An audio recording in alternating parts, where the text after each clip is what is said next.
അടിപൊളിയായി നമുക്കിന്ന് മീൻ പൊള്ളിച്ചത് ഉണ്ടാക്കിയാലോ. ഇതിനൊരു രക്ഷയില്ലാത്ത ടേസ്റ്റ് ആട്ടോ. അടിപൊളി എന്നൊക്കെ പറഞ്ഞ അടിപൊളി ടേസ്റ്റ്. എൻ്റെ ഈ എക്സ്പെരിമെന്റിന് വിധേയമാവുന്നത് ഈ രണ്ട് മീനുകളാണ്. ആദ്യം തന്നെ ഒരു പ്ലേറ്റിലോട്ട് മുളക് പൊടിയും കുരുമുളക് പൊടിയും ഇഞ്ചി വെളുത്തുള്ളി പേസ്റ്റും നാരങ്ങാ നീരും ആവശ്യത്തിന് ഉപ്പും കൂടി ഇട്ട് നല്ലപോലെ മിക്സ് ചെയ്യണം. നമുക്ക് ഈ മസാല മീനിലോട്ടൊന്ന് പിടിപ്പിച്ചു കൊടുക്കണം. ഇതൊരു 20 മിനിറ്റ് റെസ്റ്റ് ചെയ്യാൻ വെക്കണം കേട്ടോ. അതിനുശേഷം ഞാനിത് എണ്ണയിലോട്ടിട്ട് ഫ്രൈ ചെയ്തെടുക്കുന്നുണ്ട്. നല്ലപോലെ ഫ്രൈ ചെയ്തെടുക്കണം.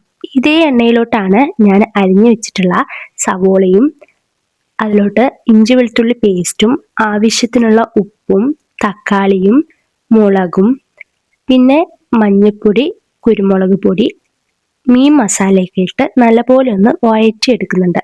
അവസാനമായിട്ടാണ് ഞാനിതാ തേങ്ങാപ്പാലും കൂടെ ആഡ് ചെയ്ത് കൊടുക്കുന്നത്. ഇതൊന്ന് വറ്റിച്ചെടുക്കുന്നുണ്ട് കേട്ടോ.